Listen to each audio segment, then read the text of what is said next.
Porsche keys to the race once we've joined up with our TV colleagues. That will be happening very shortly. If you're listening now on RS2 IMSA Radio, get back to imsaradio.com. Top left-hand side, live video. If you're outside the USA, it's full, live, free, and uninterrupted. IMSA season 2021 starts next.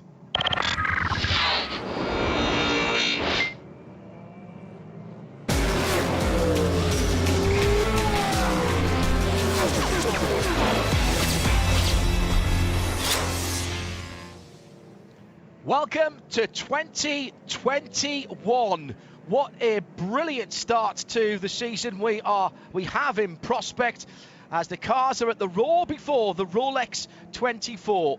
The very interesting global circumstances, which we're not going to dwell on, has meant a change to the format. And so instead of a couple of weeks between, the Rolex is now next week. And this is our starter portion of the IMSA WeatherTech SportsCar Championship. There'll be no qualifying for grid positions when we come back to Daytona International Speedway in Florida next week. That's because that's what the next 100 minutes is for. 3.5 miles or thereabouts off the NASCAR banking in through turn 1 in the International Horseshoe, the insanely quick kink back out onto the speedway and through the bus stop to slow things down before the cars hit the speeds that are scarily quick through turns 3, 4, and then back through the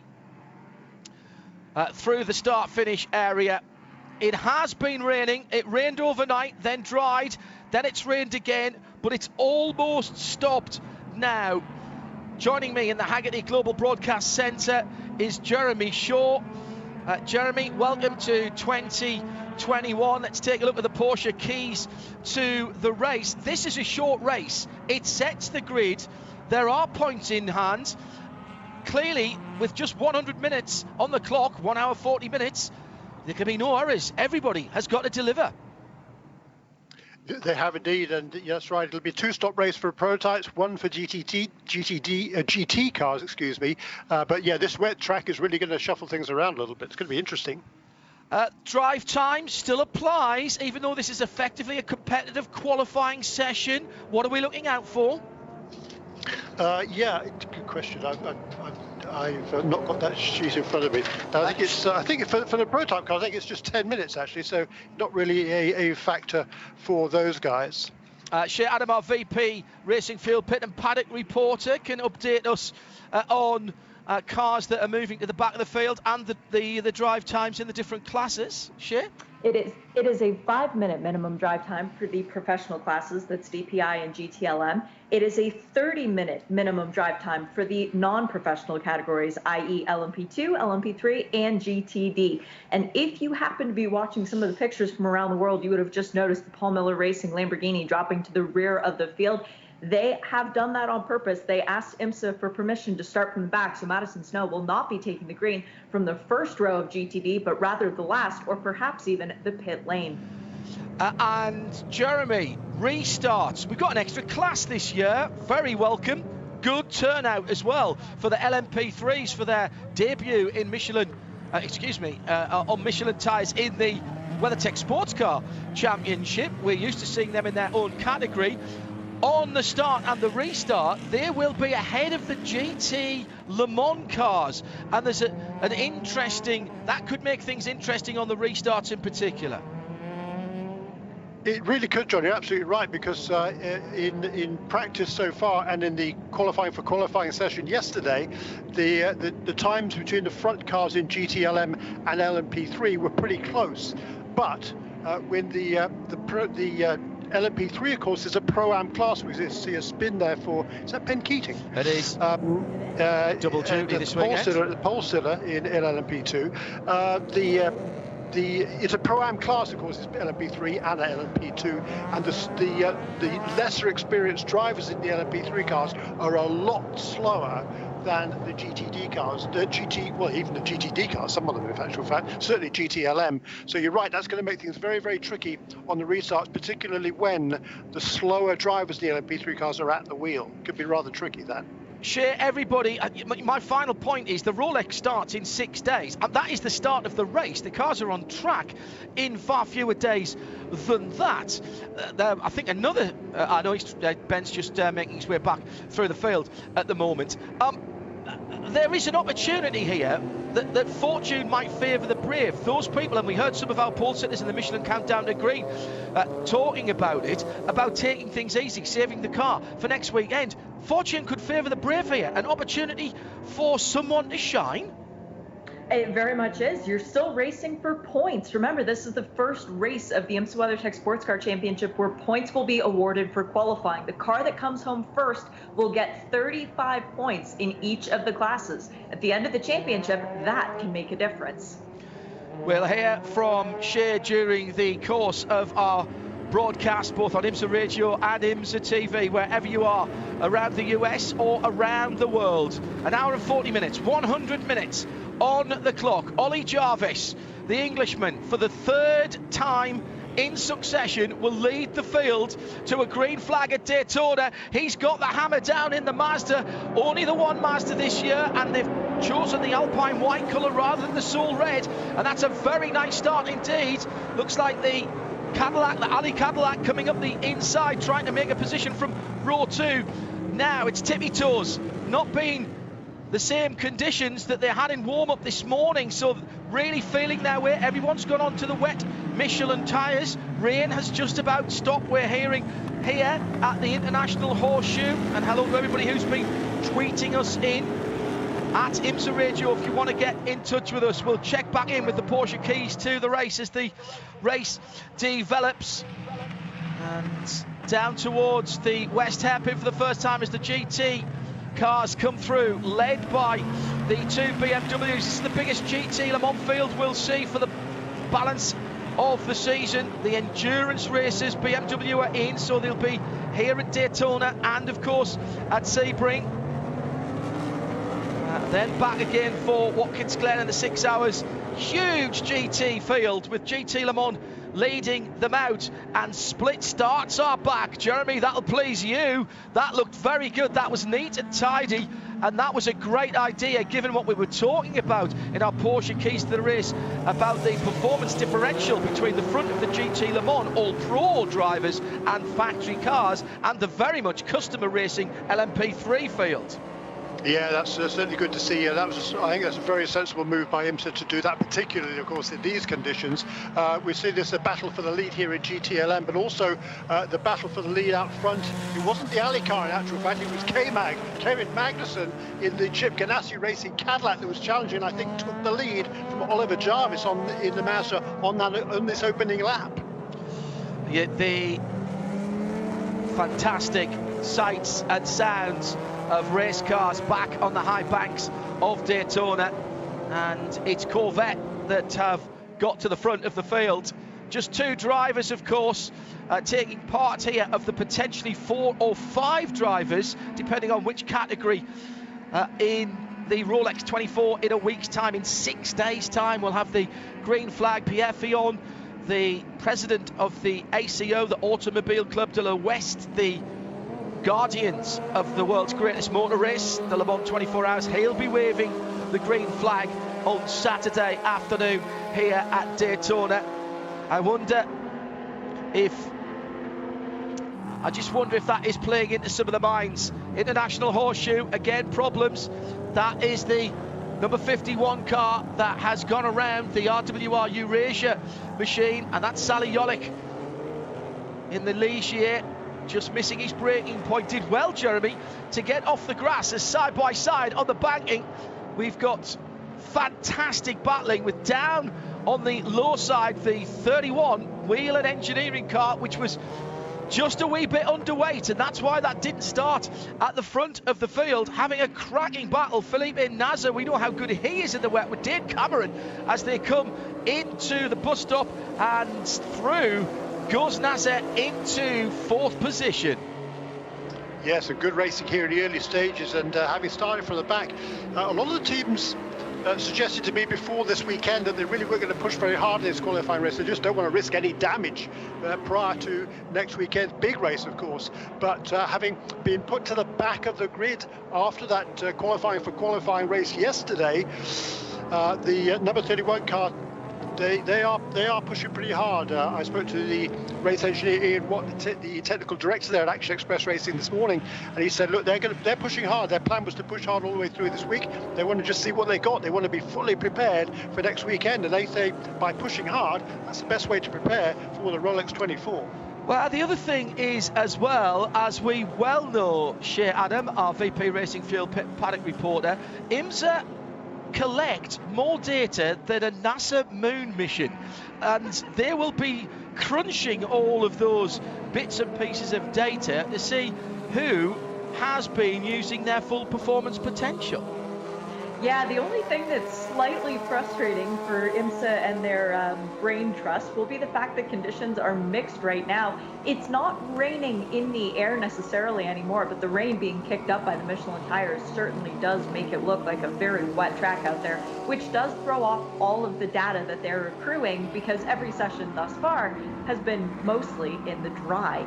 It's a very strange situation for them, but they still will learn. And IMSA, of course, has access to information that the teams don't, such as top speed. So they'll know which GTD cars are faster than others and which are holding back. Well, the opening laps already in the book and fighting their way through from the back. The number 16 Porsche, that is the right motorsport car in our Michelin countdown to green. Ryan Hardwick telling us just exactly what went wrong with him after he'd had the very high of the fastest 2 laps actually in qualifying, which would have put him on P1 for the GT Daytonas, and then coming into the pits to answer a red flag, locked up the left side tyres on damp part of the track when other people checked up in front of him, and did severe damage to their primary car. That was a big problem because they didn't have a secondary car. However, cast your mind back, dear viewer and listener, a 12-month to when Wright Motorsport were able to do a deal to Tim Pappas and Black Swan Racing, and they kept them in the race. In fact, that was even closer to the Rolex 24 here at Daytona. Well, it's been paid back this time around because that very same car is now back in the hands of Wright. They've had to put their running gear in, they've put their handling kit on it as well, and that is the car that they are out in at the moment. So keep an eye on the number 16. Pit lane caller early on, Shea Adam, and not good news for one of the Lamborghinis getting some remedial work very early on. That is the defending Rolex 24-hour winner, the GTD category. Madison Snow taking the start for the number 1 machine, as it will be running for the Rolex since their regular number has been taken by Jimmy Johnson in the 48. But Paul Miller Racing into the pit lane. Madison Snow was running quite far off the times. He was supposed to start on the front row, but the team electing to drop back to the back of the pack, not knowing about this split start. But now it looks like there's something else going on, a little bit more sinister. I'll investigate with Brian Sellers and get back to you. Hello to Glenn Bomaris, who's in Canberra, Australia, just after 6 a.m. in the morning there. He's tuned in, and we're pulling together the biggest community of endurance sports car racing fans anywhere in the world. The only place for full, live and free coverage of every lap of the IMSA WeatherTech Sports Car Championship season, as well as the other sanctioned IMSA races across 2021, is here on IMSA Radio. And for most of the events, we've got some sound and vision as well, particularly if you're outside of the USA. Our colleagues on NBC, it's Dave Burns leading the team this weekend for those of you in the US.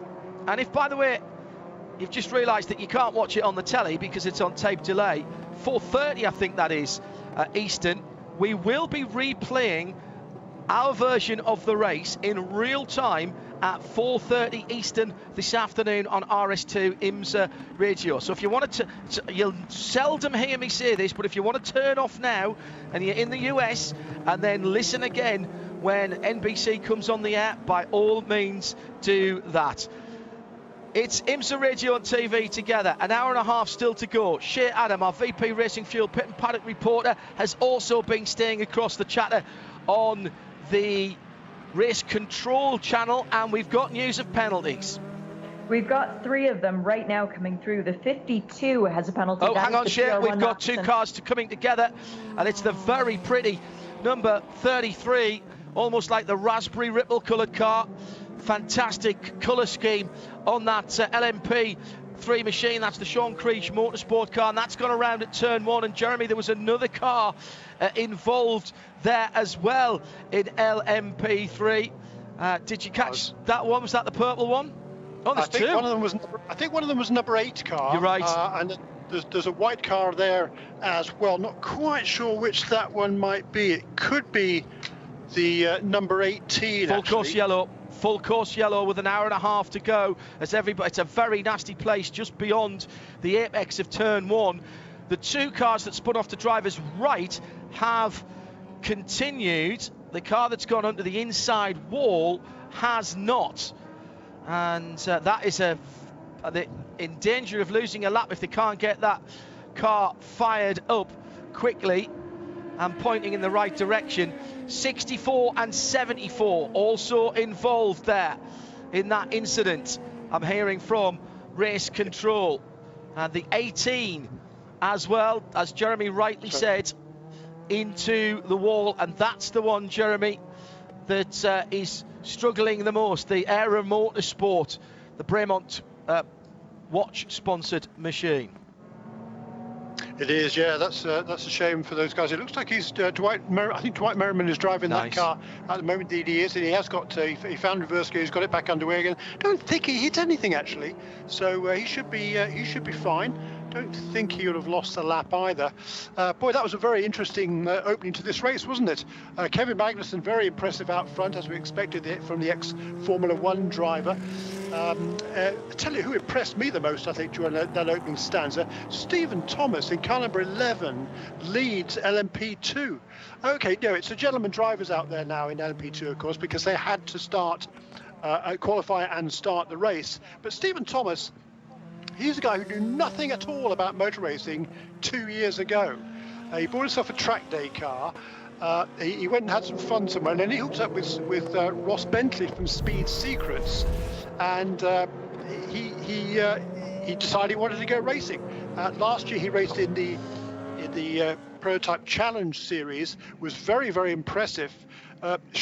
He actually ended up winning the Bronze Cup category and was leading much of the final race of the season. And here he is now leading in LMP2. He's set up this new team, Win Motorsport, along with Bobby Golazinski, who's been around the sport a long, long time. And there he is now. It's an ex-Cool Racing car, and he is leading the class in LMP2, 8th position overall. That's car number 11, Stephen Thomas. Really impressed. I don't think any of those 3 cars involved in that spin at turn 1 hit any of the 3 cars involved in the spin at turn 1, either each other or anything else. I think they've got away with that. We're under the first full course caution of the season 2021. Let's take a Mazda in-race update here on IMSA Radio and IMSA TV. K-Mag, Special K leads for Cadillac. Chip Ganassi ahead of Ollie Jarvis, who was in P1 when the green flag dropped, but it was an awesome start by Kevin Magnussen. Hello to everyone in Denmark, and you've got some TV coverage next weekend on the same network where you watch your Formula 1. And hi to Jens and to John Nielsen, and also, of course, to Mr. Le Mans, Tom Christensen, who will be providing you with your commentary next weekend over there in Denmark. So it's Magnussen for Cadillac, Mazda in second for Ollie Jarvis, Tristan Vautier for Cadillac number 5, the Mustang Sankling JDC car, then Philippe Albuquerque in 4th for Acura. That's going to take some getting used to, isn't it? Konica Minolta Acura DPI, and then Felipe Nasr for Cadillac and Whelen Engineering, the red and white 31 car behind them. Mershank Racing, Acura, Dane Cameron, then Jimmy Johnson in the Ali Cadillac, the light coloured car with the Ali sponsorship, the number 48, of course. Then the LMP2s. Stephen Thomas, as Jeremy mentioned, for Win Motorsport in the Oreca. To Dallara, that's second for Chetila Racing and Roberto Lacorte. Then Dennis Anderson for High Class Racing in the Oreca number 20. Dragon Speed and Eric Lux in the 82. Then Racing Team Nederland, that's Frits van Aert in the Jumbo sponsored car. RWR Eurasia after that spin by Sally Jolik in 6th position in the Ligier. In P3, Rasmus Lind for Performance Tech leads in the Ligier number 38 ahead of the man who started in P1, Maury Krantz for Mühlner Motorsport in the Decane DQ8. In 3rd position is John Bennett. Welcome back to motor racing, John Bennett. He's never been away. He never said he was retiring. Core Motorsports Ligier in 3rd. Then it's GTLM. Alexander Sims for Corvette. It was the Corvette that got through, and it was the number 4 car ahead of Marco Wittmann for BMW Team RLL in the 24 BMW. Then Alessandro Pagidi for Risi Competizioni. Oh, how we'd like to see more of that team throughout the season, and see above comment for the BMWs as well. Timo Glock ricochets his way into 4th position in Team RLL's 2nd BMW, the 25, and Ricky Taylor is 5th for Corvette number 3. In GT Daytona, Rolf Eischen, man who has come out of the 24-hour series by Creventic as well, of course, was racing in Dubai relatively recently. He's started the GRT Grasser Racing Lamborghini Huracan, the 111 car leads. From the new livery, the red, white and blue Windward livery of Russell Ward's 57 AMG Mercedes in 2nd. Then Zach Robichon for Pfaff Motorsports Porsche 911 GT3R in 3rd. Robbie Foley for Turner, and he's only doing single duty this year, Robbie, in that car, the 96 Turner BMW M6 GT3.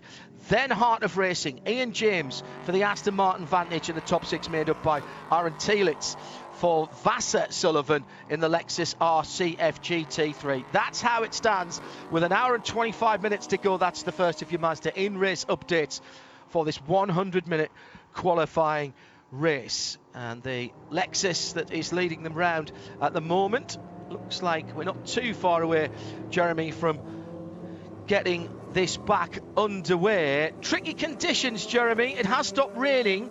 I don't think there's much choice. It's got to be wet weather tyres, but it's just finding the grip or lack thereof out there. These are not the conditions we had warm up in this morning. No, I don't think they've run these conditions this weekend. A few of the IPC cars were out in some damp for a while, so were the MPC cars. I don't think the WeatherTech cars have been at all. So yeah, very, very tricky out there. As we've seen, we saw Ben Keating spin, and even on the warm-up laps. We don't see that very often. There's another spin for Lance Willsey as well. That's the 2nd one of the day. The P3 cars, by the way, they do have traction control this season, so that's all of them. Like he lost it under braking. The new generation of LMP3 cars, I believe, does have TC. But they don't tend to use them. The pro drivers don't tend to use them very much, but the AMs probably do. As a result of that, we're not going to go back to green this time around. But very, very tricky out there. This track does dry out pretty quickly. Temperature-wise, I think it's about 70 degrees, whatever that is in centigrade. Apologies. So it should dry out reasonably, I think, before too long. And of course, this track does tend to dry fairly quickly, at least on the banking. Infield, though, not so much. And that's where the tricky thing really comes, John. Shea Adam is watching and listening to the teams as our VP Racing Fuel pit and paddock reporter. Pro classes, strategies now open for those teams, Shea?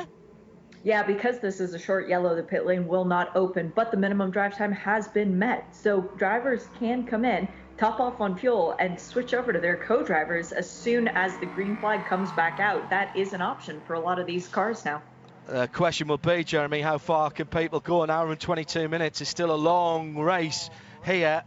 We've seen people saving fuel here on the high banks in the past.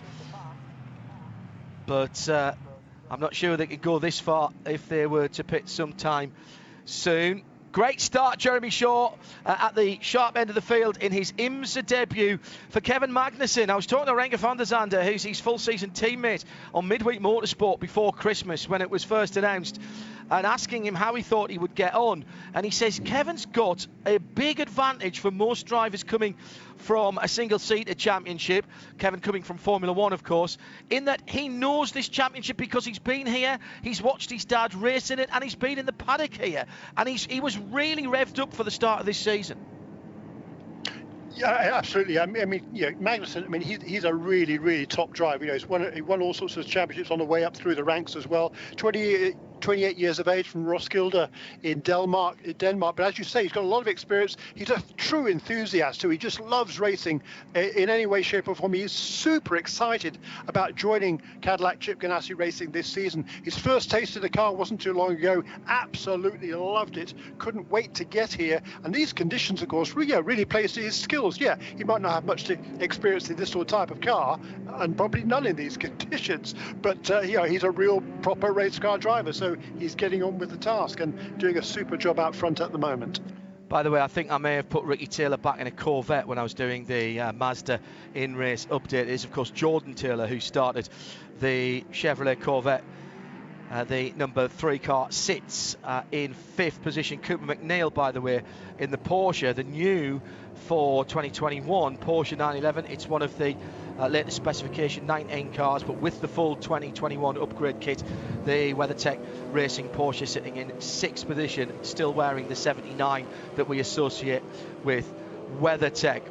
Let's see if we come back to green this time. Philippe Albuquerque just leaving a little gap between himself and Tristan Vautier. Felipe Nasser sitting in behind as well. Kevin Magnussen will be in charge of the field now. Can the second of the white cars as they come onto the tri-oval, Ollie Jarvis in the Mazda, can he get that little 4-cylinder 2-litre turbocharged engine spooled up? He can. He drops down to the yellow line very early on, but now the V8 power takes over as they go down off the apron and into turn 1, round the outside. Vautier, an audacious manoeuvre side by side through the second part of the first corner, and Vautier goes through. Mustang sampling to second, Cadillac's 1 and 2. What an opportunist manoeuvre, and it's not over yet, going down to the hairpin at the international hairpin, an international horseshoe at the first part of the infield section, as the number 31 Felipe Nasser Whelen Engineering Cadillac was also looking very racy. Jeremy, I was saying it's a bit of a lottery finding the grip. Nobody told Tristan Vautier that at the restart. That was fantastic, wasn't it? Really, really great start there by Tristan Vautier, restart by Tristan Vautier. That was opportunistic driving there. Oliver Jarvis, we talked about earlier on, a lot of the teams and drivers, they're coming into this qualifying race just to be cautious. They don't want to cause any damage. So I'm sure Jarvis, when he realised he was on the back foot there, he decided to back off and let Vautier go. We'll see what happens later on, as we see a lot of shuffling in the middle of the pack. At IMSA Radio, if you want to get in touch with us, lots of new colour schemes to get used to. Andy Blackmore tells me the full season spotter guide, or at least the spotter guide for the Rolex, will be available on Tuesday for download. So once we've got through this and everyone has finalised their driver lineups, Andy has been working very hard on a very short time scale. Hello, Andy. Good to know you're tuned in. Oh, there's a touch there, and off goes the Porsche right in the middle of the pack and right in the middle of the bus stop. And that car has no engine at the moment. Let's see if it gets restarted. That looked like a little touch to me, Jeremy. It doesn't take much in the middle of the bus stop to unsettle a car. No, it doesn't. It's very easy to go off there. We saw one car go off there. It's Christina Nielsen, by the way, who just got a little helping bumper. I think she was coming up the outside of the Grasser Lamborghini, but she just touched the back of the Lamborghini and then got a little helping hand from Harter Racing Aston Martin. I think that was in behind. Aston's fault. No, I'm not sure it was really anybody's fault. It was one of those restarts.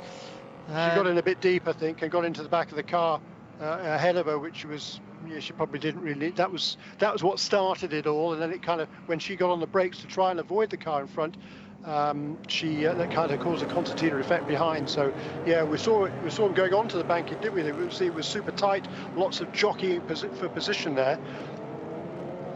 So that was Christina Nielsen in the number 88 Porsche, a deal that looked like it had come together quite late. The Hardpoint VP Envirocare Richard Mille car that she will share in the big race with Catherine Legg and Rob Ferriel, as well as Earl Bamber, who should be taking that car over.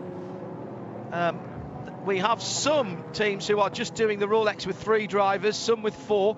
Actually, having said all 5, I don't think we've got any 5 driver this time. Second full course yellow had to be. It's in a dangerous spot there, and that is going to take a little bit of recovery. Also, caller into the pitch, Shea Adam, our VP Racing Fuel Pit and Paddock reporter, is watching now. This surely isn't a scheduled stop. Shea, what do you know?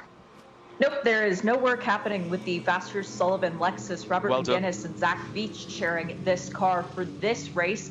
McGuinness making his Rolex debut next weekend, but nothing happening on that car. We still have not hit minimum time, so the drive time has not yet elapsed, and that does end as soon as the car comes into the pit lane. So even if they were almost ready to do a driver change, McGuinness would still be well short on his minimum drive time for this race. Right, and we've got a raft of penalties for improper pass around procedures.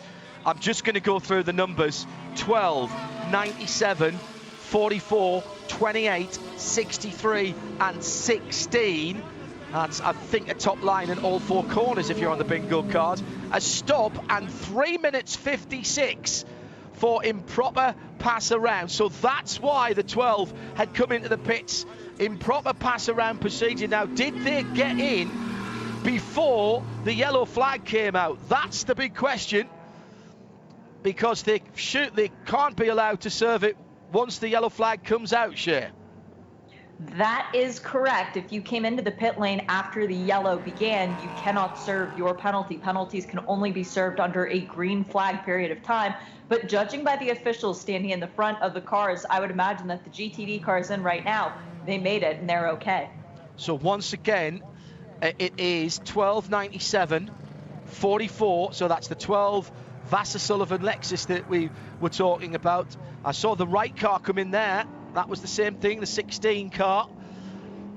Also 63, 28, 44, 97. 3 minutes 56 standing still. Now what I can't, I just need to scroll back a little bit on my race control messages and see what when the yellow flag came out, and see if that's going to help me at all. I don't think it is. I don't think I can quite go back as far as I want to on that. Christina Nielsen's Porsche has been pulled backwards out of the tyre wall. Fairly light touch, Jeremy, on the wall itself that I'm not sure has done too much damage. Just deranged the... actually, that's a bit worse than I thought it was. Headlight broken, left front fender, left front wing broken as well, but all... no, I was just about to say all the wheels point in the right direction, but I think that left front wheel looks like it might be just wobbling around, unless Christina was just moving the steering around, but she'll come straight into the pit lane, I would think, to get that checked over. Indeed so, yeah, there'll be, I mean, relatively light, certainly considering what it could have been down there, no question about that. Yeah, that'll put a crimp on that team's proceedings. New team, of course, this season, and exciting to have Christina Nielsen and Catherine Legg back in the series for this year. As at the moment, it's just a one-off deal for the 2 ladies to join that car for this next weekend's race. But there's a lot of conjecture, a lot of hope, certainly. They will be driving a second hardpoint EBM Porsche for the balance of the season, which would be great news. Go ahead, Shea. I just remembered something that happened at Sebring in the Michelin Pilot Challenge race when we had a car that was on track leading the field that had to then come back in because their minimum drive time hadn't been met because they drove through the pit lane and served a penalty, meaning that the cars that we just reeled off for the improper pass round now need an additional 5 minutes worth of drive time in order to get their minimum drive time. No, that's a very, very good point. As well as being our VP Racing Field Pit and Paddock reporter, Shea Adam keeps an eye on the rule book as well. The pits have been open, an hour and 12 minutes left. Ooh, interesting. Shea Adam is watching the first pit stop for the new number 48 Ali Chevrolet. Yes, and this was none other than Jimmy Johnson who started this car. He could be handing over to Kamui Kobayashi. the reigning two-time Daytona 24-hour champion. But everybody coming into the pit lane from the DPI category, except for our leader, Kevin Magnussen, in the Chip Ganassi Racing Cadillac, staying out on the track in the 0-1 machine. So no driver change there, but up and down the rest of the field, it looks like full service as the pit exit light is on, meaning you cannot safely rejoin now, and that has been noticed by the first car back out onto the lane. That was Ben Keating, who actually came in while the yellow flag was out, so waited for service. But also into the pit lane, the number 11 for Stephen Thomas, which means that he's elongating his stint a little bit because, again, minimum drive time has not yet been met for our amateur classes. Yeah, very good spot. Yes, the 48 Chevrolet, of course, because it's always been the 48 Chevrolet, hasn't it? The 48 Cadillac in the field this weekend with Jimmy's normal race number, due deference to the multiple NASCAR Cup champion, who's had a busy year this year, splitting himself between IMSA and some IndyCar races as well.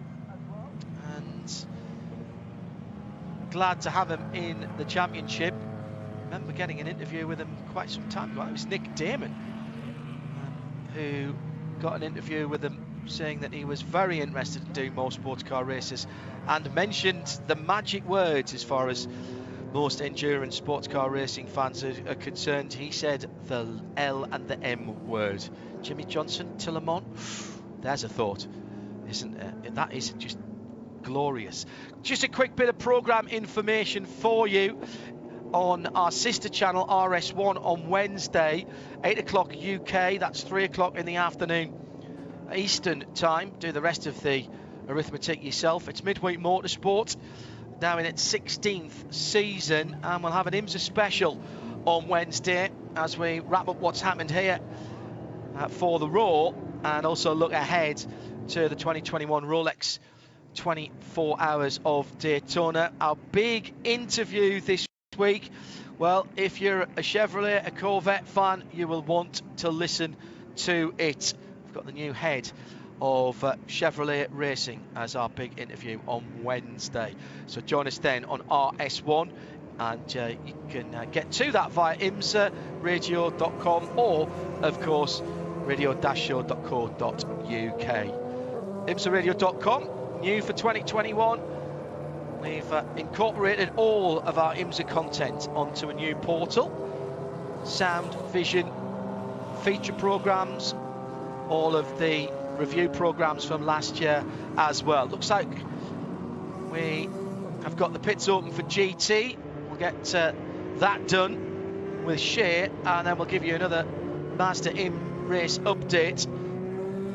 If you can spot what's changed since the last time around, there have been some changes, particularly at the sharp end of the field, with quite a lot of the LMP2 cars not stopping in there, as the GT cars come to pit lane, led in by the GT Le Mans leader, Alexander Sims, for Corvette Racing. Shea? It's going to take some getting used to adjust to saying that, eh, John? Yes, we do have a pit stop coming in.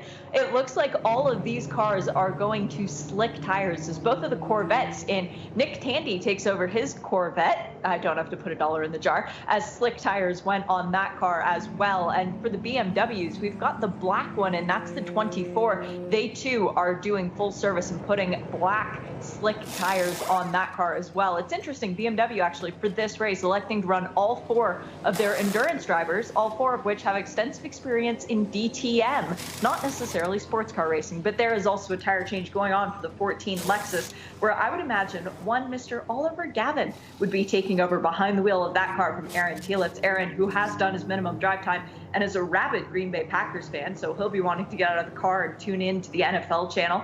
Pit lane exit light is on. Tandy noticed that. He is waiting for permission to go out on the track, so very heads-up driving once again from people in both categories. A slow pit stop from the 21 Ferrari that came in from the lead of class, or from close to the lead of class, as the fueling was done well before the driver change was completed. But pits are back open and cars are back rolling. Slick tires up and down that field. Let's quickly Well, that might have just fallen nicely for those. Let's quickly do a rundown, and this is going to be sound a bit odd at the moment. Already asking about what's happened to Ollie Jarvis and the number 55 Mazda. Well, they're stopped. Kevin Magnussen leads. He has not stopped in the Cadillac Chip Ganassi Racing 01. Also not having stopped, Chetila Racing in second. The Dallara leading LMP2, and none of the other LMP2 cars that I'm about to mention have yet stopped. So that's Dragon Speed in third, the 82, the 20 High Class Racing in fourth, fifth, the number 51 Sally Jolik RWRU Racing Team Netherlands, Frits van Aert in sixth. Then it's the LMP3 leader, the man that started in P1 for that. Notice I'm not seeing pole position, because we're having a philosophical discussion about whether we had a pole sitter for this, or whether it was just somebody who put in the fastest lap, as this is effectively a qualifying session made competitive. Maury Krantz then for Müllner Motorsport leads in 7th overall in the LMP3. Then Alessandro Pagidi, who has not stopped for Ferrari and the 62 Risi Competizione, therefore leads GT Le Mans. Then it's Rasmus Lind for Performance Tech. Then it's Timo Glock for BMW 25, not stopped. John Ferrano, Tower Motorsport, 6th in LMP2 in the number 8 Orica, not stopped. Core Motorsport, John Bennett, LMP3, 3rd position for the 54 car, not stopped. We've got Russell Ward leading for Winward in the 57, that's 13th position overall for the Mercedes-AMG GT3, not stopped. Misha Goikberg for GRT Grasser Racing Team in the Lamborghini Huracan, not stopped. The first car that has done a stop is Ben Keating. I think he came in slightly out of kilter. He's in 15th position. Then it's Mirko Bortolotti, who came in the 111. And I'm looking down, Vantor is now in the FAF Motorsports number 9 car. They've been in. Raffaella Marciello is the Sun Energy 1 driver in the number 75. They've stopped as well, and we're going to get some more takers on the... Everybody is now allowed to come back in, so some of these people are getting laps back, it would seem to me here, or trying at least. They've stopped in the Sun Energy 1 car. Nicholas Nelson has stopped in the 21 AF Corsa. In fairness, actually, whoever it was who asked about the 55 Mazda, it has dropped a very, very long way down. But it did put Harry Tinknell in. I did notice Harry's name in beside the 55 car. But it has lost an awful lot of ground. But of course, Jeremy, we'll get shuffled round again, because we'll get the prototype and GT split, won't we? Indeed so, yeah. But the number 55 car, it actually fell to the back on that restart lap. It was overtaken, as we saw, by Tristan Vautier. That was around the outside of turn 1. But by the end of the lap, he'd actually fallen to the back of the pack in DPI. We didn't see why, but that was the case. So before the stops, the number 55 car was at the back, and as you say, I think probably remains there now as well. Sam Collins says it was a pole sitter, no debate. Well, IMSA are still debating it. This is effectively a qualifying session. It just happens to be competitive. It's just a different way of going qualifying. It's two drivers for 100 minutes, and instead of averaging your lap time out, it's who crosses the line first. But this is a qualifying session for next week's race. So this is what sets the pole for the Rolex. So there is seriously a bit of discussion going on. Michelin post-race tech, when the checkered flag falls tonight, it's the end of this qualifying award. Let's call it that, so I don't get myself into too much more trouble. But we'll continue the conversation, and that's where it will start. What do you think of the new format? Who do you think, when you've seen this 100 minutes of racing, who do you think is showing everything they've got? Where do you think the advantage lies within the new teams and the new drivers? We want to hear from you. The hashtag is MichelinPRT. Michelin PRT for post-race tech at IMSA Radio, please. Jeremy Shea, myself, staying on air after the 100 minutes have elapsed to answer your questions and your points arising. Safety car lights are out, so we have cycled the DPIs back around, and Harry Tinknell then finds himself in 5th position despite all that drop time. So Cadillac Chip Ganassi has not stopped, remember. Kevin Magnussen not yet made his first pit stop. So as we come back to green, here's how it stands. Chip Ganassi number 01, Mustang Sampling number 5, Vautier. Then Ricky Taylor in the number 10 car, the Konica Minolta Acura. He is now at least in the race. Whelen Engineering, number 31, Felipe Nasser. Jimmy Johnson for Ali Cadillac in 5th. Then Harry Tinknell in the 55 in 6th position. The best of the LMP2s is now 82. Eric Lux for Dragon Speed, with the sun beginning to break through at Daytona for the first time this season. Sally Yolick in there as well inside the top 10. Maury Krantz still leads LMP3 just outside the top 10 for Muller Motorsport. In GT Le Mans it'll be Per Guidi, Alessandro Per Guidi for Risi Competizione. Still a bit of shuffling going round. We're going back to green once we've got settled down. We'll give you some more penalty information from Shea Adam, our VP Racing Fuel Pit and paddock reporter, through the tri-oval. And Magnussen nicely controlling the start, had a couple of 3 cars lengths as he went across the line. That's been cut down by Vautier, who's had another sparkling start. He's really good on cold Michelins. Round the outside, Felipe Nasser is up into 3rd place as he completely mugs Ricky Taylor, who really wasn't expecting him to come round the outside in the black and blue car. He was holding the inside line and defending into the international horseshoe, exactly what you'd expect him to do. But Vautier and Nasser really taking off. Harry Tinknell sitting in behind that battle. Very, very good indeed on that restart. 1 or 2 of the teams deciding to go for slick tyres. We'll let this first racing lap get underway and then speak to our VP Racing Pit and Paddock reporter Shea Adam, who has penalty news and Michelin tyre news as well. Haggerty Global Broadcast Centre, live coverage from Daytona. Under an hour to go now. The Idemitsu Mazda trying to go down the outside into the bus stop. Harry Tinknell gets it done. What a great overtake there. And that is Ricky Taylor dropping down to 5th position. Shea Adam, what do we know about, first of all, tyre choices there from the prototypes in particular that came in? Most of them went on to slick tires when they came in to do their pit stops. Remember, it was only our leader who stayed out, but we did see the 60 of Meyershank Racing come back down the pit lane. That Acura putting on slick tires on its 2nd stop. They hadn't changed tires under the first opportunity, decided that they went back out, and it just wasn't right for wet tires anymore. We also have speeding pit penalties coming down. The 11, that's Stephen Thomas, was +2 kilometers over the limit, so that's a drive-through. But more of note, the number 12 Lexus from Vassar Sullivan, +21. That's a stop and 20-second hold for that penalty. It's going to hurt. And by the way, listening to IMSA radio does help save races. We had a situation where Scuderia Corsa was going to do their driver change. They heard me say that minimum drive time had not been met for cars that met penalties, and Brett Curtis took the car back out on the track. Yeah, thanks to everybody, Tyler, and the rest of the IMSA technical team for making sure that we can be heard all around the racetrack, as well as our colleagues at NASCAR Productions who are providing us with the great pictures. Looks like there's a problem at the sharp end of the field there. Kevin Magnussen dropping time going through turn 6, and for a moment I thought he had a problem with the right rear, but he seems to be back up to pace now. But Vautier and Nasser has gone through. It was another great start from Vautier. He's really setting his stall out early in the 2021 season. He is indeed, and he's certainly got a lot more worn tyres here as Magnussen.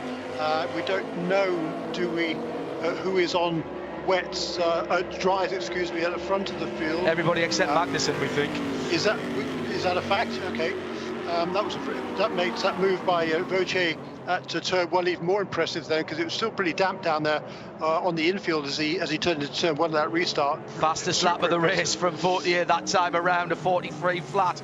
By the way, I should say the times in the early part of Raw Week were extraordinarily quick, Jeremy, and the practice sessions that we had, I think every single person in the field went faster than that type of car went last year. It's really been a very pacey start to the IMSA season. Yeah.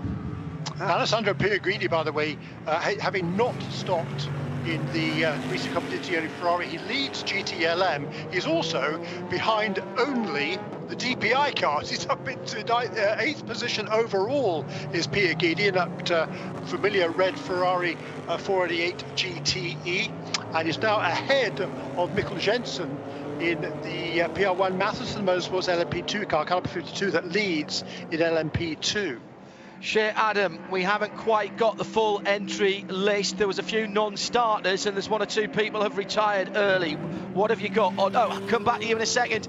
We've got a problem and it's a prancing horse that has the issue. It's a left rear tyre that has gone for the number 21 Ferrari. Oh dear me, what bad luck so early on. Now, was that contact for Nicholas Nielsen and the AF Corsa GTD Ferrari? He's on the infield at the moment, so we stay green with 55.5 minutes still to go, and the track drying very, very quickly indeed, particularly on the high backs as the leaders are into turn 1 and turn through there again. And it's Vautier and Nasser, Mustang Sampling and Whelen Engineering. How many times have we talked about these two cars running away at the front of the field?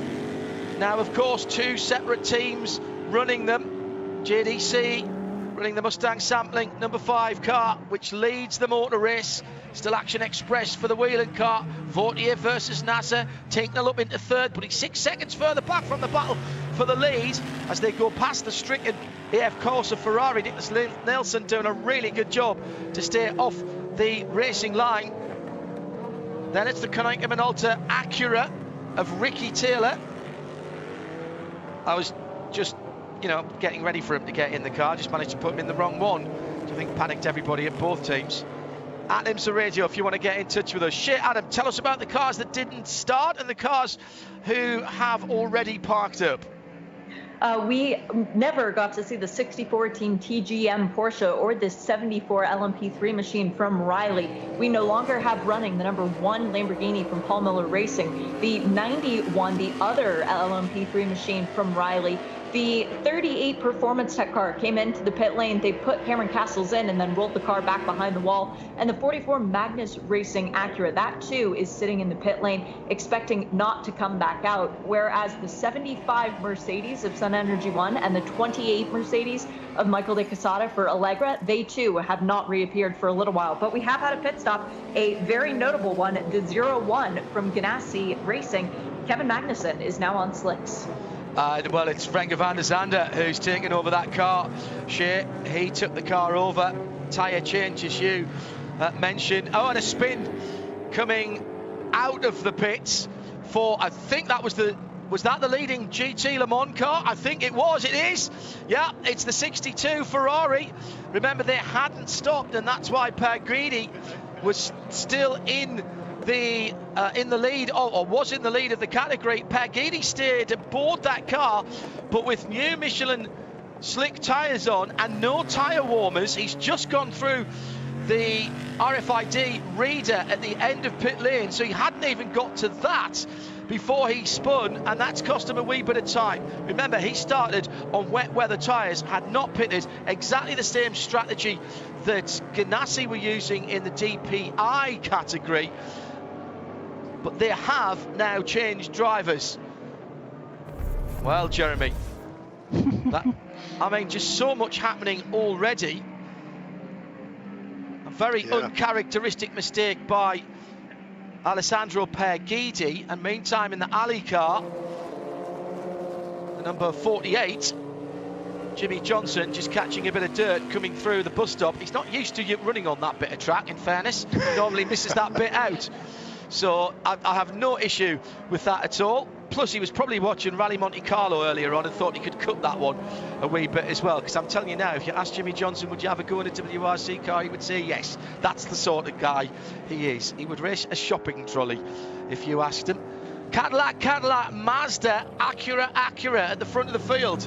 Barely 10 seconds between the top 5. Jeremy Shaw, your thoughts about the first half an hour or so of this race?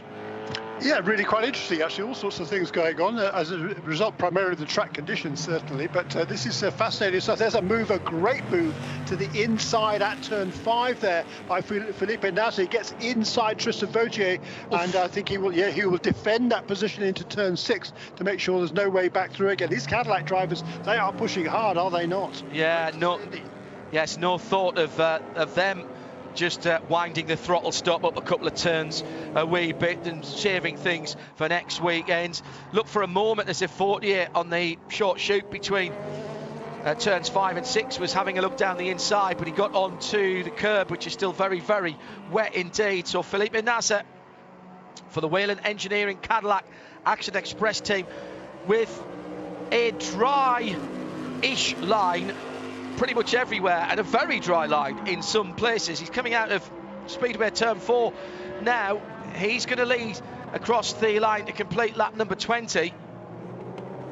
In LMP2, it is the Cetilar Racing Dallara now in the lead, the number 47 car. That's been a very good and stealthy run for those guys, as it's driven by Antonio Fueco at the moment. Side by side a few moments ago into turn 6. That was a proper overtaking manoeuvre there, by the way, down in the West Horseshoe.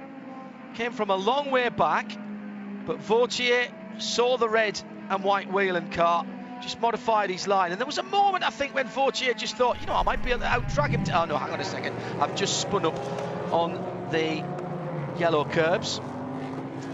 Nick Tandy, by the way, now leading GT Le Mans, and JTR in the UK will be going mad. John, say again? Guess who leads in GTD? GT Daytona. That's Bill Oberlin. The cream rises to the top, Mr. Shaw. Wow, fantastic. He's taken over from Robbie Foley, and we saw how brilliant he was at Charlotte last year on the Roval course in the wet. I mean, he just ran rings around everybody in this Turner Motorsport BMW there. It's pretty much dry now, but he's still doing a fabulous job. And he brings that car into the pits with 49 minutes remaining. This will be his final stop of the race, he hopes, at least, for that number 49 car. In second place, by the way, this will hand the lead 96. Now to Oliver Gavin, who's come to number 14, Vasser Sullivan Lexus. No aim this season, of course, just Vasser Sullivan for Lexus RCF. And it's the veteran Englishman who's looking for his 50th win in IMSA competition. I'm not sure whether we'd count that if it was today, but he's leading the class now in 15th position overall. That's Oliver Gavin in car number 14. Yeah, fuel only for awesome Bill Power, as he is known, Bill Oberlin, the most successful driver in terms of victories in IMSA competition. So as Jeremy says, he's made his last pit stop. He is gambling on the fact that he's got his last pit stop done first, and that's really not a bad tactic at all at this stage in the Liqui Moly number 96 at M6 GTD for Turner Motorsport.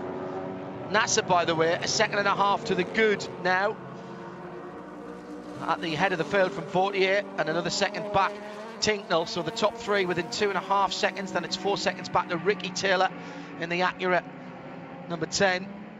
It's the black and blue car. Getting used to these as everyone is.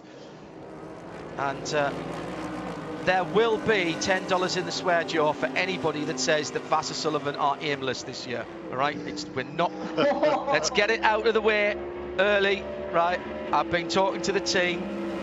Looks like they're coming down possibly into pit lane as well, staying low at the moment as the couple of prototypes went up and over the top. New class this year, of course, for LMP3s. Joao Barbosa for Sean Creech Motorsport in the Ligier GSP 320. Nice to see a variety of chassis in LMP3. the fantastic stars and striped livery on that car, sits in 20th position overall, wearing the number 33. And there's some good drivers in LMP3 this year. Joao Barbosa among them.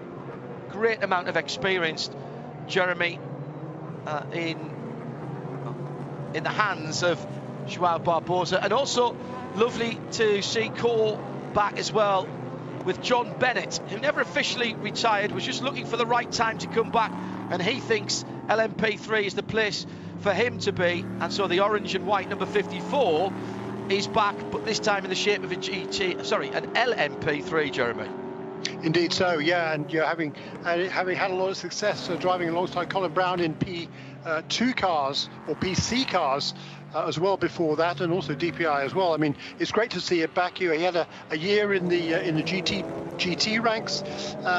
It wasn't really his cup of tea. He much prefers driving the prototype, and that's what he's doing again now. Is Jonathan Bennett, team owner there for Core Autosports, and his Core Composites business run out of Charlotte, and this is a very strong lineup that is going to be very definitely a contender for this LMP3 championship this season.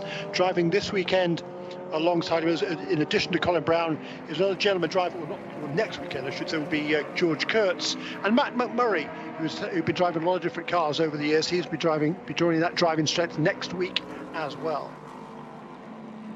At IMSA Radio, if you'd like to get in touch, and don't forget, after the checkered flag, it's Michelin post-race tech, hashtag Michelin PRT, points are rising, a lot of excitement. It hasn't been a particularly long winter, very dark, very cold, and quite snowy in the UK, just after 8 o'clock for those of you listening in the UK. And I know that JTR are listening in, wanting to know how the boss was going on. He hadn't even told them whether he was going to be driving this weekend, and so they asked me about that. Hello guys, gentlemen, ladies, hope you're all fit and well, getting prepped for the UK Carrera Cup season. Very successful team. Bit of contact, Right Motorsport on the 111. That's the GRT Grasser Racing team, and that was Mirko Bortolotti feeling the chrome horn from the number 16 Porsche. So they head out onto the banking. Yeah, it's a lap down, John, is number 16 car, so trying to get back on the lead lap. As they head around the banking, the number 14 Lexus still leads the class. In second place now is Mirko Bortolotti in a GRT Lamborghini, and trying to find a way past and give himself an opportunity to get back on the lead lap is Patrick Long, as you say, in number 16 car. Bortolotti, they're doing a bit of weaving around. I'm sure the race control will be taking a look at that. The number 16 car is a lap down to him, so he doesn't have to, he's under no obligation to let him pass, but nor is he allowed to weave around either in front of him. No, pick a line, stick to it. It's very much frowned on, isn't it? Moving around, going in, moving in response to the driver behind you. It's as much of a no-no as trying to move your chips on the roulette table as the ball starts bouncing. You just don't do it. Down into turn one, and the Lexus, bright yellow with the black markings on the Bumblebee, if you will, going through the chicane of turns 2 and 3. Then the Grasser car in behind. That's Ollie Gavin, just 0.3 of a second now between himself and the Lamborghini, and that teal blue number 16 Porsche. A lap down, as Jeremy mentioned, so not in this fight, but crucial to get past these two cars. If it does, and then we have another full course yellow, of course it will be able to cycle round. That's a brand new car to that team. Up until very recently, it was... Well, it's a car that's returned home, Jeremy. No, that's very good. Yes, I heard you in the background there. It's a car that's returned home. It's brand new to them for today. They shook it down this morning in the warm-up session, and they've had to transfer their suspension and drivetrain into a shell that this time last year was passing between Wright Motorsport and Black Swan Racing. Tim Pappas bringing it back here to race, but he unfortunately can't race this weekend because of a positive COVID test. He and his driving colleagues at the Dubai 24 last weekend, unfortunately testing positive, so obviously not allowed to come into the secure bubble this weekend. So that car has gone back from Black Swan into the hands of Wright, and a heck of a lot of work done by the guys. Ryan Hardwick absolutely mortified that he got the fastest time in that category, the GTD category. So we know that those guys can put a good car together. And then in night practice, on his way in for a red flag after he'd done his laps, lost it on the slippery white lines and did a lot of damage to what was effectively their primary car. But a good battle going on here, and this bodes well for a week's time, Jeremy, because we've got 3 different manufacturers in GTD here, both very, very closely matched indeed. And if anything, I would say the Porsche probably has a little bit more pace at the moment, but just can't turn it in to an overtaking opportunity from the first and second place cars ahead of it.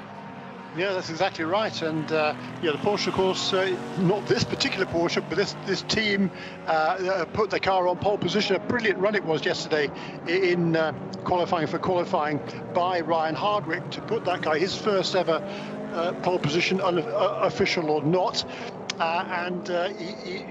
So now Patrick Long is taking full advantage of the pace that car clearly has, and he wants back on that lead lap. Meanwhile, out front, Felipe Nasser turning some very quick laps. Last lap around was his best lap of the race so far, 137.6. Goes across the line again to complete lap 26. That's a 137.6, almost identical lap time by our race leader.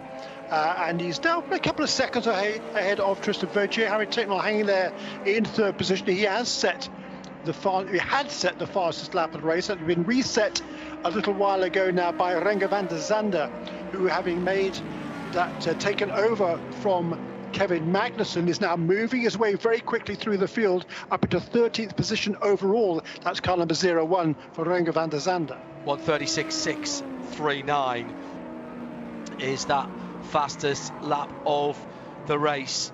And GTD, LMP traffic going through turn 1. Now there's half the job. No, there's all of the job done, is it? No, half of the job done for Pat Long as he splits the first and second place GTD runners. Ollie Gavin has dropped into second place. The Grasser car leading now. So Bortolotti in that little schmozzle with some LMP3 traffic. Bortolotti's gone through in the 111 GRT Grasser Lamborghini Huracan, so he now leads GTD, and he's got the number 14, check that, the number 16, Wright Motorsport of the Porsche of Patrick Long sitting in behind him. Welcome to GT Le Mans for WeatherTech, and they're very patriotic, mostly white with red and blue, 79 Porsche. As Bortolotti now, Jeremy, taking advantage, using the traffic. It wasn't part of our Porsche keys to the race, but traffic is always going to be an issue. But certainly on the restarts, we've seen particularly Tristan Vautier, Felipe Nasser making the best of any of the restarts, and we've seen how costly any small errors can be in this short race. I wonder if it is a chance to shine for any of these other teams. Certainly Patrick Long is desperate at the moment to try and get back on the lead lap of GTT. Yeah, that was a bold move there by the number 111 Lamborghini Bortolotti down the middle there, under braking for 2-1 to go into the lead of the class. That was a pretty bold move by him. Oliver Gavin saying, okay, that's fine, you can do whatever you like, I'm not going to get into any argy-bargy at this stage in the race, certainly. So he's just running very nicely there in the second place. At number 14, Lexus, by the way, qualified way back down the field by Aaron Tielitz. Spoke to Aaron yesterday. He said he just didn't get the traffic right, basically, in the qualifying session yesterday, and he didn't get an extra lap in like some of the other cars did when he was looking for a good clean lap.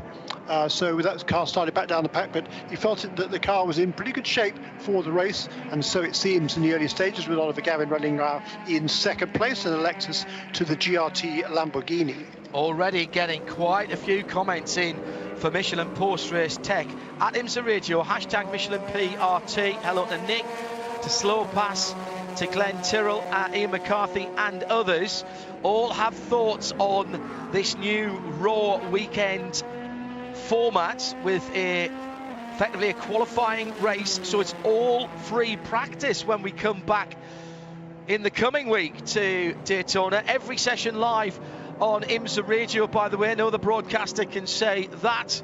And of course, we'll have the race in sound and vision for those of you in territories that don't have a network TV package, and some of our other Radio Show Limited voices will be being pressed into service for the 24 hours, including Johnny Palmer. Expect to hear a few other guests as well. Front of the field still Felipe Nasr leads from 48. It's gone out to nearly 3.7 seconds now as Tinkler's another second further back. Then it's a 4.5 second gap to Taylor for the Acura number 10 from Wayne Taylor Racing. 0-1 charging back through the field for Renger van der Zande. 1:36.6 his best lap of the race, to the 37.3 last time around. He's a minute and 23 seconds off the lead. Remember that. So 83 seconds off the lead in that crayon grey coloured 0-1 of Cadillac Chip Ganassi Racing. Yeah. I mean, he lost a fair bit of time. It just shows those couple of laps on wet tyres after the restart. He did 3 laps before he came into the pits, lost quite a bit of time there. Then, of course, the pit stop itself. But since then, he's been very, very quick, has the number 01 car, and moving its way back through the field. Now up onto the tail of Garrett Grist, young Canadian driver who's driving one of the 2 Dragon Speed cars, running in 12th position is Grist at the moment, 6th in LMP2. Should deal with them relatively easily between the West Horseshoe and going into turn 6, which is the left-hander that leads onto the high bank. And Kevin Magnussen, and welcome to the IMSA Championship for Special K Mike. He started the race, eschewed the opportunity. Chip Ganassi Racing eschewing the opportunity to come in early in the first full course yellow, which sort of put them off kilter with everyone else.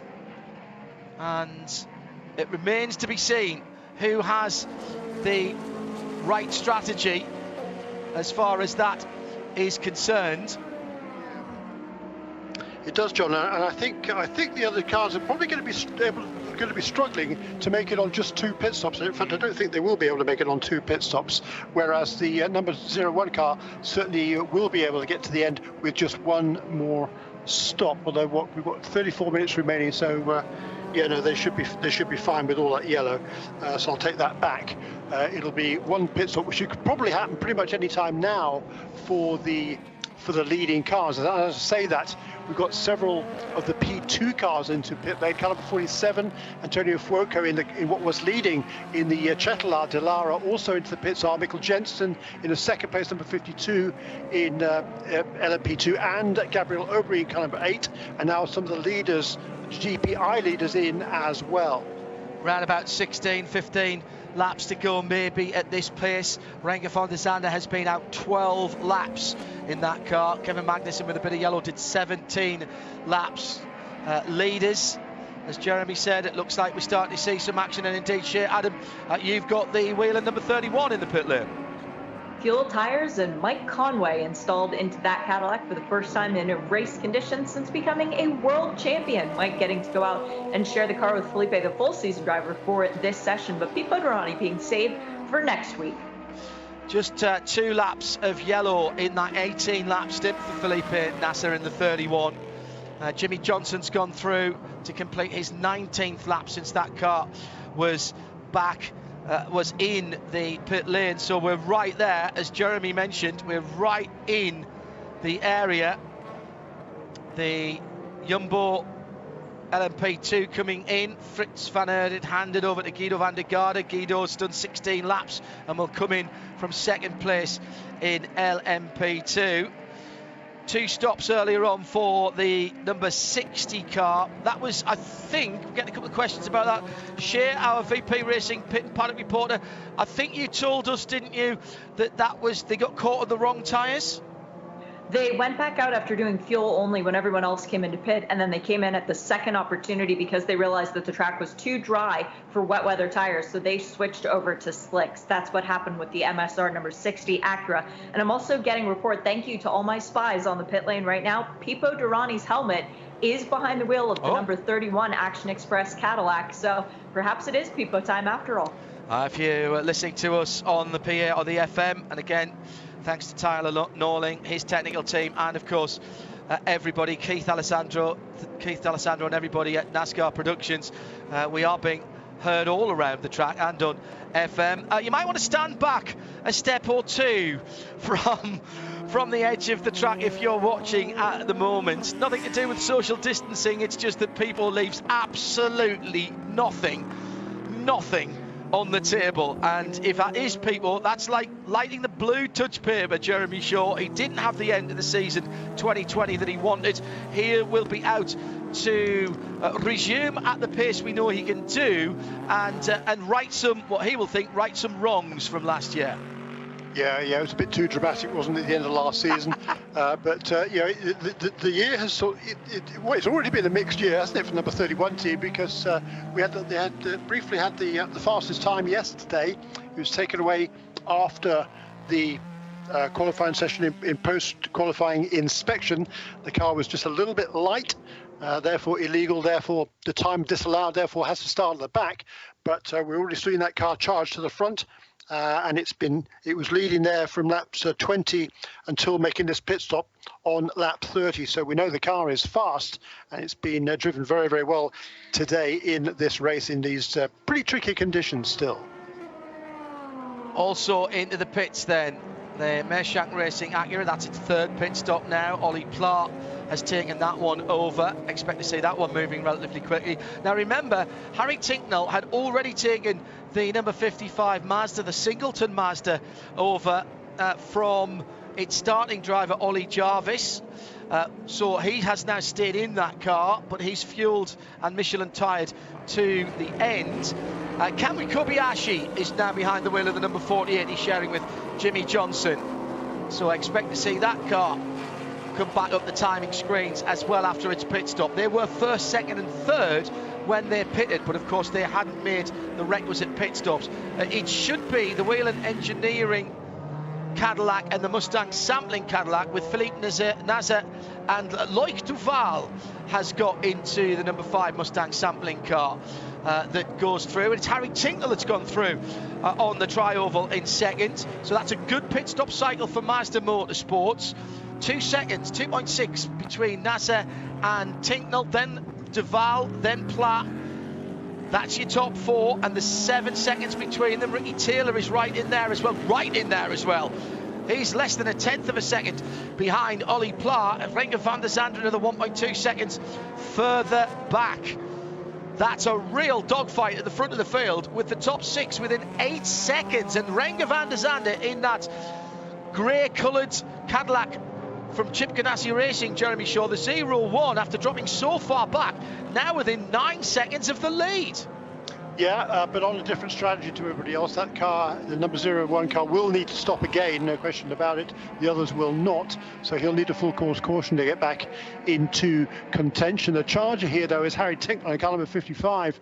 He found a way past the number 5 after the restart, so now up into second place in the Mazda. Did start on the pole position here today.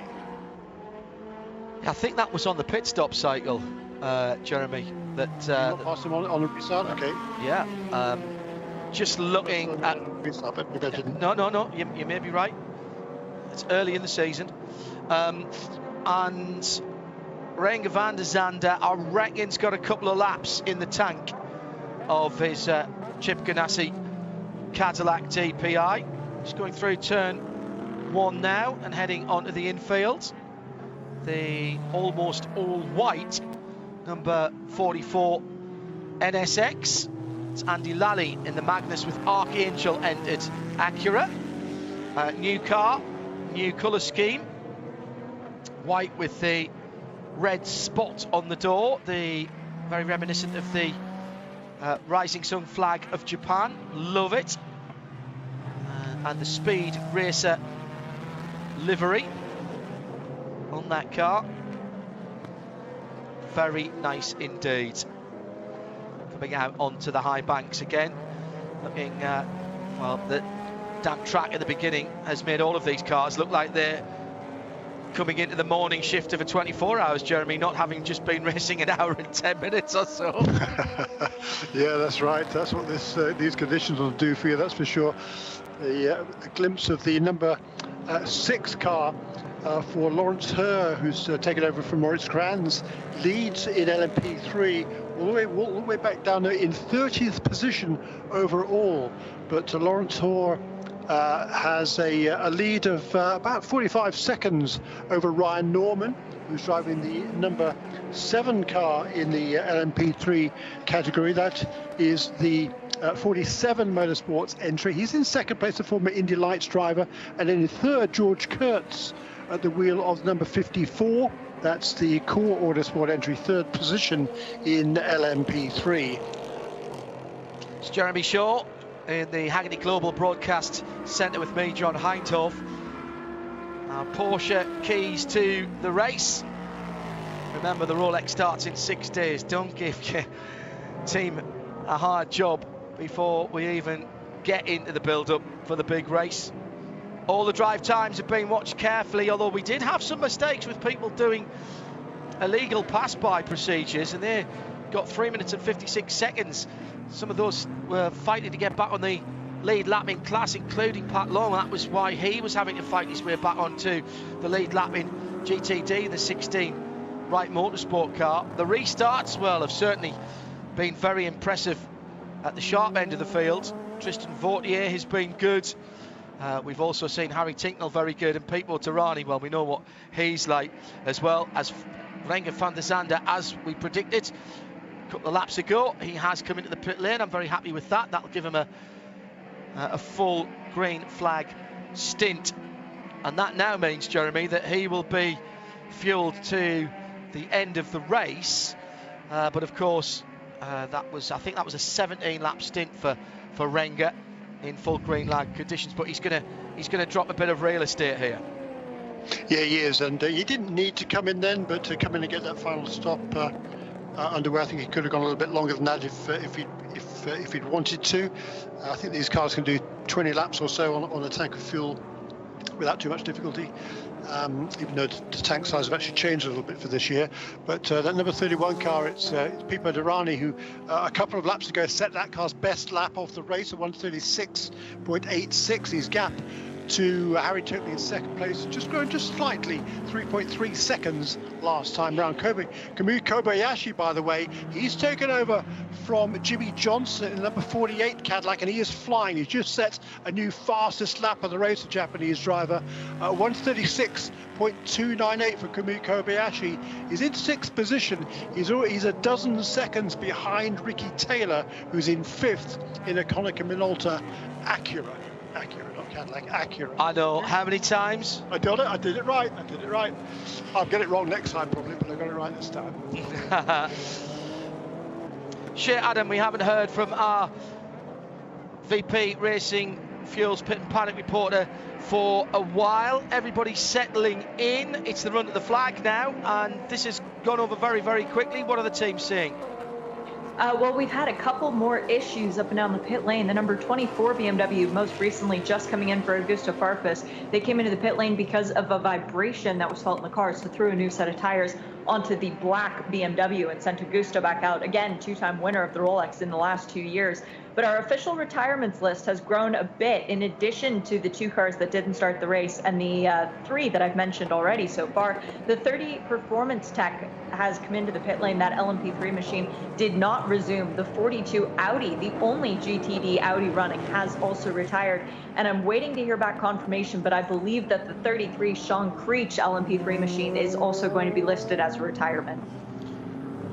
Rob Chalmers asking, will the Chip Ganassi Caddy have a sponsor and livery for the Rolex 24? Shea Adam, I know that the excellent Andy Blackmore Spotters Guide has not been released yet, because not all liveries have been finalised. We were talking about the Speed Racer livery, but that, in point of fact, hasn't been officially released yet on the number 44 Acura NSX. What do we know about Chip Ganassi? That is the livery for the season. That is what they've drawn up, what they've come to a conclusion. It's very clean, it's very simple, and it's also very fast, according to their drivers, if you talk to them. But yes, you did mention the Magnus Acura. That's going to be another weird one to get used to saying. That car will have a livery unveiling early this week, as they traditionally do a poster to go along with that. So pictures and videos have not yet been seen of the car, and the team's social media has actually been having way too much fun with that. But yes, if you haven't yet seen it, watch it on the video now. Elsewise, you're going to have to wait a couple days to see what the car actually looks like. Yeah, when they do the official reveal. David, AMG at IMSA Radio. He sent this in for Michelin PRT, hashtag Michelin PRT, but as it refers to the race, I'll answer it now for you, David. I'm not sure where you are in the world, but thank you for spending your, well, I presume it's Sunday. You could be into Monday in some parts of the world. Asking about pit stops. Is there a minimum pit stop time? Only as quick as you can get everything done, basically. So no, there's no minimum pit stop time. It is, in fact, there are things that you have to do. So a driver has to have belts on before you're allowed to go. All the safety stuff and all the things you would expect. But there's no artificial interference with pit stop, except we will have at the Rolex for the LMP3 cars alone an 8-minute pit stop, mandated pit stop for the Rolex. The other thing that is carefully monitored, by the way, is fuel flow and how much fuel is going in and whether that is being messed about with. That's the only thing that IMSA look at. But in terms of other series, I know what you're saying, David. No, the answer is no, you don't have to do that. Oh no, that you haven't done your long 5-minute stop yet. No, none of that. So it's there's no artificial interference. 20 minutes to go then on the first competitive action from the IMSA WeatherTech SportsCar Championship of 2021. IMSA Radio and IMSA TV. Shea Adam, our VP Racing Fuels Pit and Paddock reporter, is watching as the LMP2 leader comes into the pits. That is the number 81 car. Shea Adam. That was Garrett Grist taking that car back out, the Dragon Speed USA Orica, which he shares with Rob Hodes. Both of them Daytona 24-hour rookies, but Garrett already with a win under his belt in the LMP2 category, looking to try and get a pole position to add to that title today. 10 laps or thereabouts to go. We've been green for 42 minutes or thereabouts. Jeremy Shaw, a proper dash to the flag now, and at the front of the field, Pete O'Tirani and Harry Tinknell have been having a battle, but now it's Tinknell getting pressure from Loic Duval as they go down towards turn 6, and a big lock-up by Duval in the grey, white and yellow Mustang sampling into turn 5 there, and now onto the banking through turn 6. This is quality. Top 3 cars separated by just 3.5 seconds. Yeah, good stuff, isn't it? And over the last couple of laps, Loic Duval has closed up onto the tail of Harry Tinknell. It looked like Tinknell might be getting a little bit closer. He was indeed within a couple of seconds of Pete O'Tirani a couple of laps ago as they negotiated some traffic. That has now extended itself just a little bit again, and instead Tinknell found himself under increasing pressure from Loic Duval. Just a couple of seconds behind this pair battling for second position is Ollie Pla in the Meyer Shank Racing with Kurt Agajani and Acura, and then the other Acura, the Koenig Minolta car with Ricky Taylor at the wheel. He's about 3.5 seconds behind the sister Acura. So that is the way it stands at the moment. So with that pit stop for the number 81 car for Garrett Grist and Dragon Speed, that means the Chetlar Racing Dallara of Antonio Fuoco now leads the class, but by only a second over Mikkel Jensen in the PR1 Matheson Motorsports car number 52. So it's certainly game on in LMP2. In GT Le Mans, Kevin Estra leads for WeatherTech Racing. Yeah, how did that happen? They've only made one pit stop. Will they be able to go to the end with Kevin in that Porsche? Well, he's been in there for 25 laps, so the answer is probably no. We'll see him along pit lane fairly shortly. Nick Tandy then will resume the lead for Corvette Racing Why does that work so well in my head when I'm struggling with so many other changes this weekend? In fact, Estre just comes into the pits now as we were talking about. He's clearly listening into IMSA radio. So Tandy will lead for Corvette by about 11 seconds from Nick Katzberg in second place. Also for Corvette Racing. So Corvette picking up season 2021 where they left off season 2024 from 3, with Philip Eng in what will effectively be third place for BMW Team RLL in the 25 car. And GTD, Bill Oberlin for Turner by just under 2 seconds from Lawrence Vanto for Pfaff Motorsports Porsche in second. Those two very close indeed. No, actually they're not that close indeed. No, I was right, just under 2 seconds, sorry. Looking at the gap between the car further up the field. So plenty of battles with 16.5 minutes to go. That's your Mazda in race rundown. Kevin Estre then outstays in the WeatherTech car. That will take him to the end of the race. Interesting decision, Jeremy, for WeatherTech to, I mean, we've seen them do this before. They've run in a pro class before at Le Mans when they didn't have to. They've jumped into the GTLM class from GTD. It's a shark pool in there, but for the most of the season, they're probably, for the shorter races certainly, only going to be battling the two Corvettes. Yeah, seems that way, doesn't it? But good strategy there. They have just made that pit stop. You're absolutely right. So they will, I think, probably give up the lead of the class. Although I have to wait and see when they come around. Have they? Okay, so it's now Corvettes 1 and 2. They're separated by 10 seconds or so. I'm just trying to look at the tracker, but we've got all the leaders are in the same place, and there's bunches of cars everywhere. Let me see if I can pick up that number 79 and where it is. And by the way, as Shea rightly points out, only battling the two Corvettes is like saying, well, you only have to avoid being eaten alive by two starving lions when you're in a 10 by 10 cage with them. Yes, exactly right. Now, has Estre actually might have got out ahead of Tandy, has he? I don't think he has. I thought I'd seen Tandy go through. No, Tandy has gone through. Sorry. Just catching up with myself while I'm trying to do too many different things. At Michelin PR, hashtag Michelin PRT at IMSA Radio. Lots of points coming in for Michelin post-race tech. Your chance to ask your questions, make your points, any observations that you had. The original IMSA user-based program. You are our editors in point of fact. You decide the editorial content. 15 minutes to go, and we've got a proper race at the front of the field with the top 5 cars all within 10 minutes, and the battle in LMP2 between Chettilar and PR1 Matheson Motorsport, top 2 through the bus stop absolutely together. The Wins car in second position at the moment, easy to spot with its purple colourway. You will not be surprised when I tell you that Ben Keating is part of that team and is doing double duty again this year. Through the tri-oval then, Antonio Fuoco for Chettilar, leading for Mikkel Jensen for PR1 at the line, 0.6 of a second. By the way, Gabriel Aubry, if those two decide to get too silly, he's only about another 10 seconds further back down the road in the Tower Motorsports number 8 car, which they were struggling to find a setup on, it looked like, earlier in the week. Gabby Aubry, very good driver, and found himself pointing in the wrong direction coming out of the international hairpin a couple of times in the early session. But what a battle in LMP2. Great to see, Jeremy. The sharp end of 10 LMP2s entered for the Rolex 24, and keep our fingers crossed that we'll see some of those stay for other races in the season.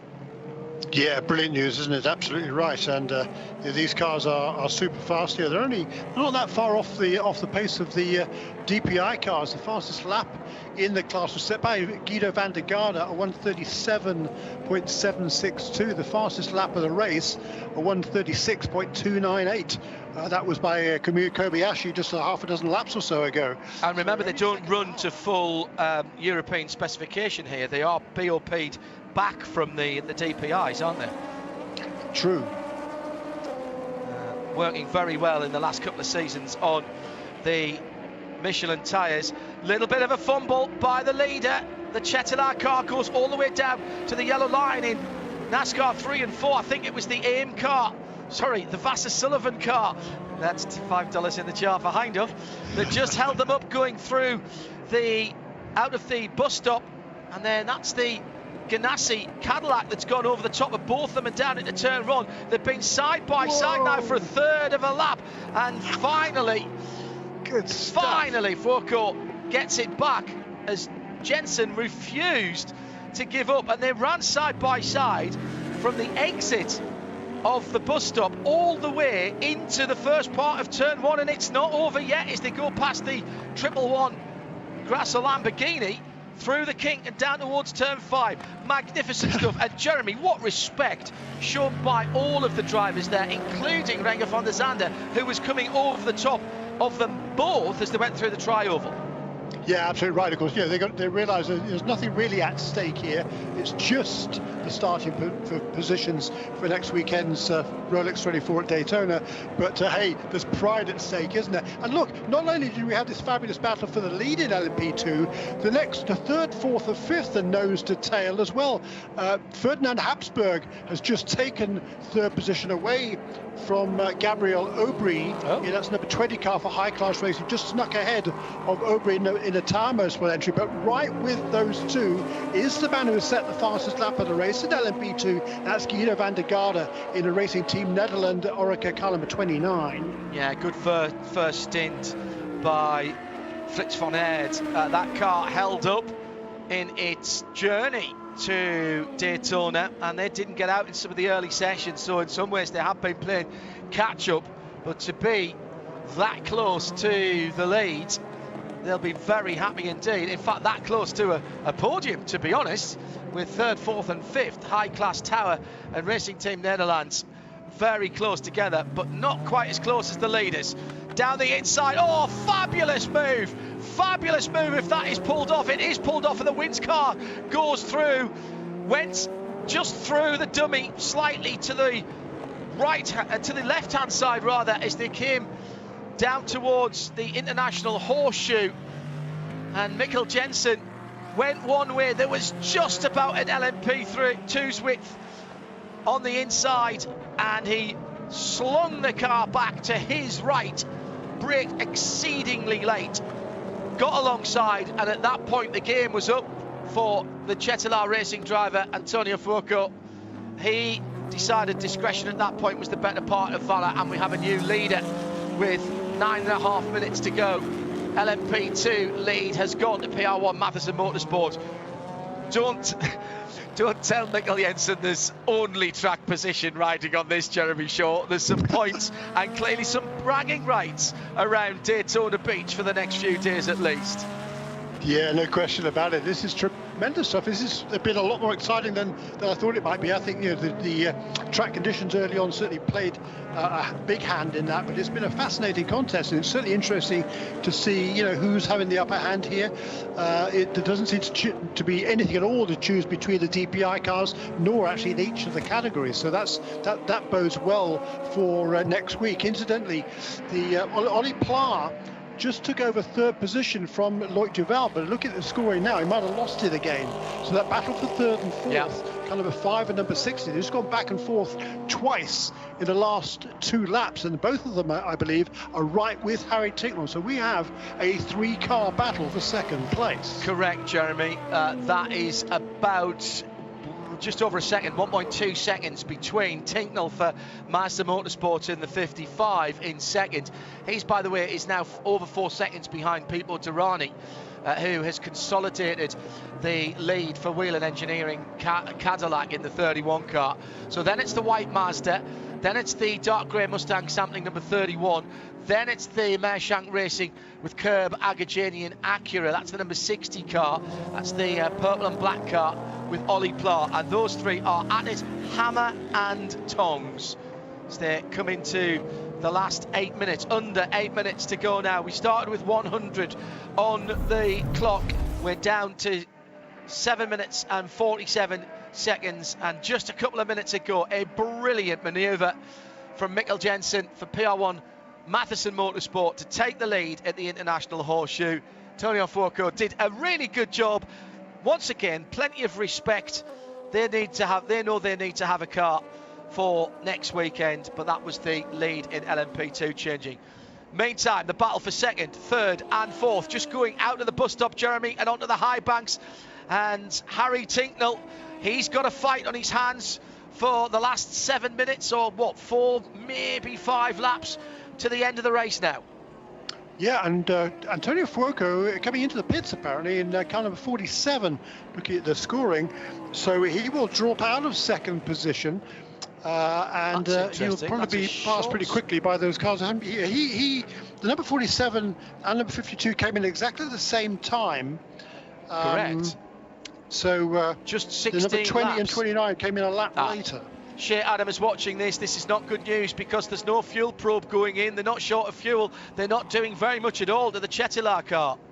No, and as a matter of fact, they were still putting their helmets and gloves on when the car rolled into the pit lane. I'm seeing colors appearing on the steering wheel as if they're having to do a full recycle of the Dallara. But the crew member's not completely sure why Fuoco pulled into the pit lane. Not a good result for them, though, after such intense battling. Clearly something needs to be reset. It was such a shame. Great to see the Dallara up there. A number of you mentioning that on @IMSA Radio. That was Shea Adam, VP Racing Fuel Pit and Paddock reporter. Next weekend, the Rolex 24 at Daytona. Every WeatherTech session live, free and uninterrupted on IMSA Radio. And of course, for those of you in territories that do not have a TV deal, we'll have streaming video for you as well. All the details and our on-air times, as well as some additional programmes as well in Rolex Week. Trying to do a few previews for you. We're introducing a brand new championship, the Idemitsu Mazda Global MX-5 Championship with BF Goodrich, taking you through some of the details of that as well. And that's all on imsaradio.com. Schedule at the bottom of the page, which will auto-convert the times to your device browser settings. Pipo Derani at the front of the field. His lead's been cut to under 3 seconds now. Harry Tinknell's had to pick up his pace, Jeremy, because he's been pushed along by 2 very fast and very hungry Frenchmen. Yeah, that's exactly right. Just 5 seconds now covers the top 4 in this race with 5 minutes remaining. So expect another 3 laps, I think, and it is not over yet by any means. James Brown says, I hope he's feeling good, by the way. You've never heard that one before, James, have you? At IMSA Red, he said, that move from Jensen was worth the 3-lap build-up. I think you're right. Absolutely right. 4 minutes, 23, 22, 21. As we head into the last couple of laps. The 50 laps predicted. So possibly 3 laps. It'll depend when the leader crosses the line. Number 60, Ollie Pla in 4th position at the moment. Just sort of lost touch with Lloyd Duval, who's sort of lost touch with Harry Tinknell. Purple and black Acura from MSR. One of 2 teams going over to Acura. No Penske this year. And it's Wayne Taylor, WTR and MSR. So obviously you have to have a 3-letter acronym to run the Acuras. And they have got to grips with this car. Wayne Taylor saying that their car, after their cars, they both got a couple of cars from the previous programme, had to be completely rebuilt. They'd done the full season. And there wasn't much salvageable on them. They got them at Sebring after the 12 hours, the Mobile One 12 hours of Sebring in November. And there's also another couple of new cars we hear as well coming from Acura. I think they have them actually. I wasn't going to say that, but I had heard that there'd been another couple of cars in build. I didn't know whether they'd got to. I know the extra few days for WTR was really, really important, because I'm not sure they would have been ready, talking to the team, with that black and blue number 10 Acura. I'm not sure they would have been ready if we'd been here in our traditional, whatever that means nowadays, first week of January spot, Jeremy. Yeah, no, they wouldn't, no question. I mean, the car was only had a shakedown at Sebring just earlier this week. That was the first time this car had run, is my understanding. So, wow. It was, they knew well in advance that the Raw dates had been changed for this season, so that allowed them to be able to put that plan together, and it worked out very, very nicely. And got a fresh car, and clearly it seems to be working very nicely right out of the box. Hello to Owen Trinkler and the rest of the team, and good to know that you're listening in on the PA at Daytona. Not doing the full season, of course, which is why they feel they don't need the potential of points or the bigger potential perhaps of damage before the big race later on. To know that TGM are tuned in. We wish them all the best for season 2021, as we do with everybody. Great to be able to celebrate such a large and varied field for IMSA in times since we went back racing last July here at Daytona on 4th of July weekend. How appropriate was that, by the way? I've been tremendously impressed at how endurance racing in the US and indeed in Europe and further afield. 33 full season entries for the FIA WEC, who for obvious reasons won't be coming to Sebring in March, starting their season at Portimao in April, Easter weekend instead. On to the last lap. Let's celebrate all these great cars. And Pete Motorani goes through turn one. What a great run it's been for Pipo. Took over the car from Felipe Nasser, who did the first two stints. Harry Tinkner looks like he's going to bring the 55 Mazda Motorsports DPI in second position. I think he's seen off the challenge from the French, Jeremy, and Loic Duval seems to have established himself as he goes on to the last lap as the third spot on the overall podium. Yeah, it looks like that way. And talking of podiums, Guido van der Garde had a problem a few laps ago in the Racing Team Netherlands, car number 29. He was running in the 4th position and trying to get up to third, but he's now lost a fair bit of ground. He's still in 4th, but quite a long way behind Gabriel Aubry. Well, actually, he's closing it in. He's only a couple of seconds or so behind him now, but he did drop a fair bit of ground 3 or 4 laps ago. So it's Mikkel Jensen who still leads that class. Coming up after we've given you the final Mazda rundown and hopefully spoken to one or two of the principals, stay tuned to RS2 IMSA Radio for Michelin post-race tech. Hashtag Michelin PRT at IMSA Radio. 2021 has started in fine style for Whelen Engineering. Their red and white Cadillac takes the black and white checkered flag and will win here at Daytona, and therefore will start the Rolex 24 next Saturday on pole position. Harry Tinknell will start alongside, or at least his Mazda number 55 will. He brings that home after a great start from Ollie Jarvis. Loic Duval, a Mustang sampling in third. Ollie Pla, Meyershank Racing, their first outing with the Acura. Cadillac, Mazda, Cadillac, Acura, Acura, Cadillac, with Wayne Taylor Racing and Kamui Kobayashi in the 48 Ali Cadillac in 6th position. That's your front 3 rows. Renger van der Zande for Cadillac, Chip Ganassi still to come across the line. LMP2, Mikkel Jensen, I think actually by the vagaries of where the leader was when they went across the line, will get a full lap on the field, which seems rather harsh. It doesn't change where he starts, or at least that car for PR1 Matheson Motorsport will start next weekend. High Class Racing will be on the outside of the first row for LMP2. Then it'll be Tower Motorsport and Racing Team Nederland from Dragon and Chetila. In GT Le Mans, Nick Tandy in his first outing for Corvette brings it home to the checkered flag, and it's a Corvette 1-2 for the C8Rs. The two Nicks, Nick Tandy and Nicky Katzberg, running the anchor legs there with Kevin Estre and WeatherTech Racing. Well, they played the strategy card there. We talked about it in our Porsche keys to the race, and that Porsche will start on the inside of the second row ahead of Risi, or at least alongside Risi, and ahead of the two BMWs.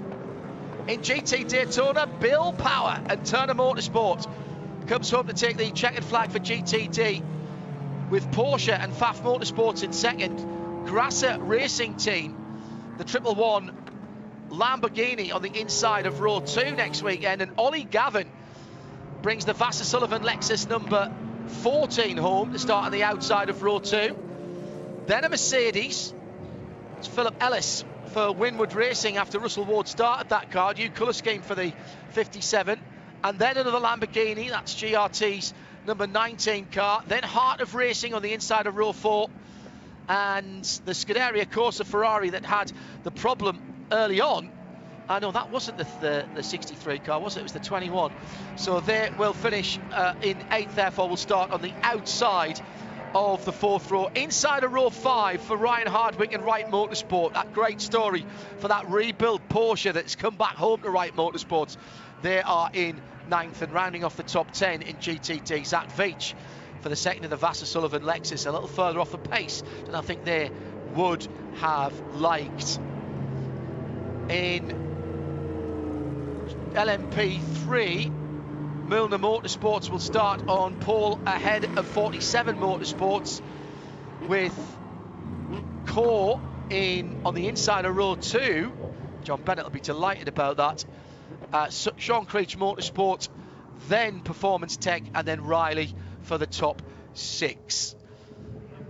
Whilst we try and get a couple of drivers, Jeremy Shaw, your thoughts on that 100-minute qualifying challenge here at Daytona? Change of format, seemed as though we had some proper racing there. Yeah, it was a lot of fun, wasn't it? It was a great way to get warmed up, I think, for next weekend. A very well-earned victory there for the Action Express team and that Whelen Engineering Cadillac. I mean, it was looking good for them. They seemed to be set to start from the pole position. That didn't happen because the car was fractionally underweight. They actually put a new nose on that car for the qualifying session. Turns out it was a few pounds lighter than their regular nose. That's why the car, we believe, was underweight. So it wasn't underweight by a lot, but it was underweight, and that's all it takes. So I had to start from the back, but a really fine performance. The team told me they were going to be pushing hard. Indeed they did, and come away with a victory here, and some good class honours earned further back as well. Shea Adam will grab some of the drivers in just a moment or two's time. Shea, your thoughts, and what are the teams seeing more to the point from your VP Racing Fuels Pit and Paddock report?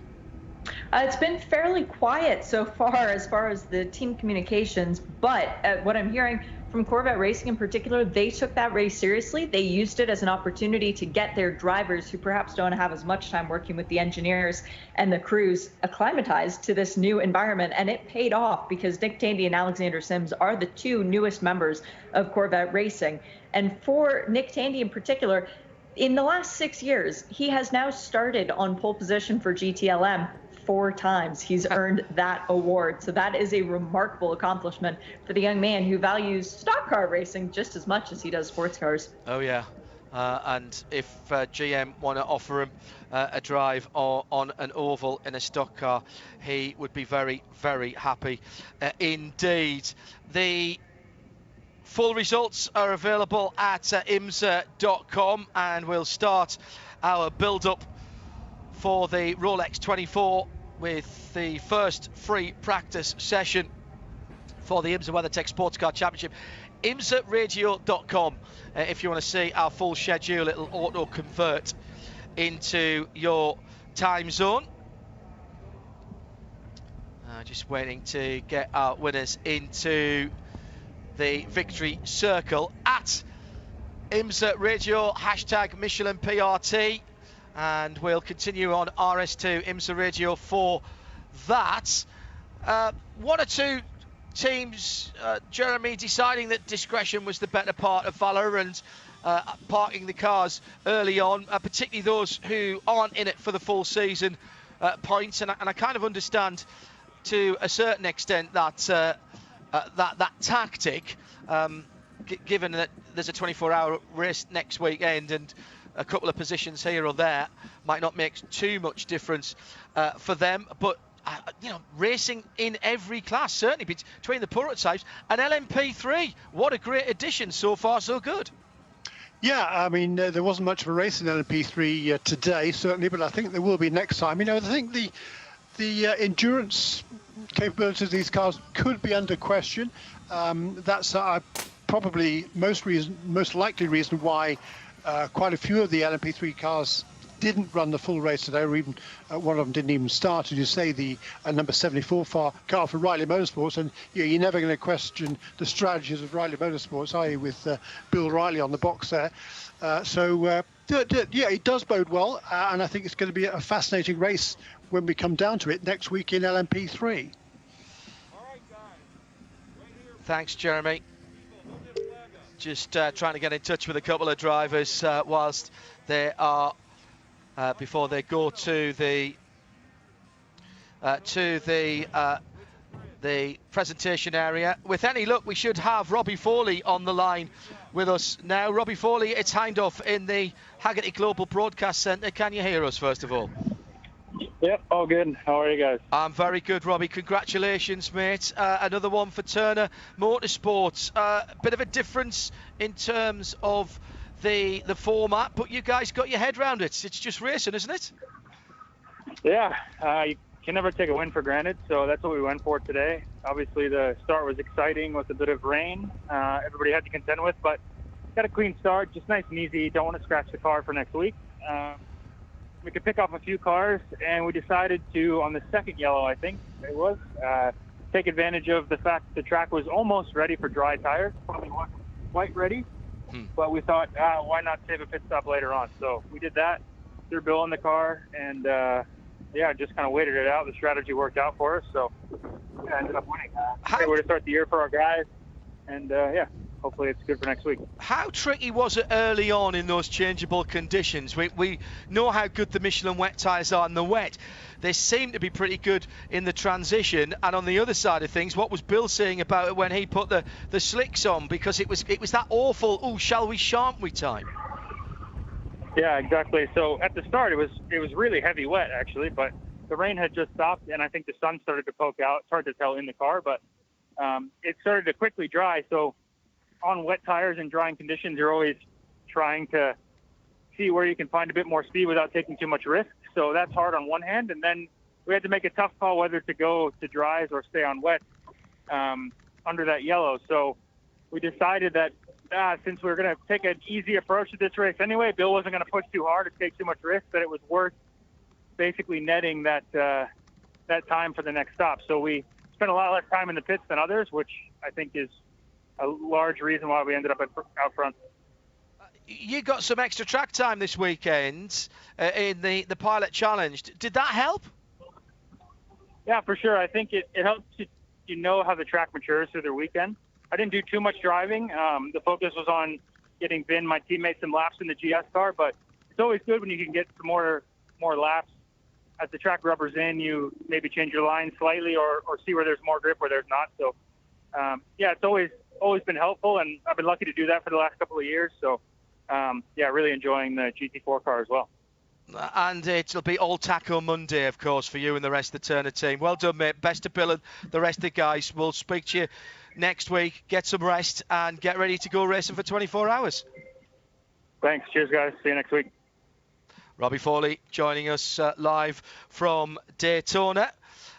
Great to hear Robbie being so positive, Jeremy. And in fairness, they both did a very good job there. At the time of the turnover, it was the absolute worst time to try and change tyres. Yeah, but absolutely the best driver to put behind the wheel in those conditions was it would be Bill Auberlen.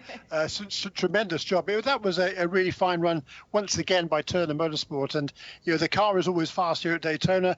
It was quick today. Bill, I think, set the fastest lap in GTD during the race as well, just to kind of hammer it home. So it was a perfect day for Turner Motorsport. You have to explain the taco comment, Shea, for the guys at Turner, for perhaps listeners and viewers that don't know. Will Turner has an affinity for Mexican food, and particularly tacos. So anytime that they find victory lane, they go out to eat. They eat some tacos. If they don't have a race the next day, they might indulge in a margarita or two. But that is a carrot that they dangle out in front of their drivers for every single weekend. And so this is a good omen for Bill Auberlen and Robbie Foley, who now lead the GTD championship, by the way. And to consider, in Daytona Beach, you have quite a few options as to where to get good tacos. And I guarantee you, Will Turner has all of them staked out. Shea, our VP Racing Fuel pit and paddock reporter, and we're going to pull our coverage to a close right now as we're getting ready to hand the PA at Daytona over for the formalities. We'll continue on RS2 IMSA Radio for those of you who are so equipped, with a reminder that next weekend's race will be live on RS2. We've got sound and vision for those of you in territories that don't have video. We've got every session on the radio, and the race is on Sirius XM as well. We'll try and get some more driver interviews as we can, as we go through into our next programme. Thank you to everyone who's made the broadcast possible, particularly our colleagues at IMSA Media, to NASCAR Productions up in Charlotte, and to Tyler Norling and the rest of the IMSA technical team on site, and of course the PRs, the drivers and the teams, and particularly those of you who have been watching and listening, whether trackside or further afield. Jeremy Shaw was with me, John Hindhaugh in the Hagerty Global Broadcast Centre, and Shea Adam was our VP Racing Fuel pit and paddock reporter. Michelin Post Race Tech is next on RS2 IMSA Radio.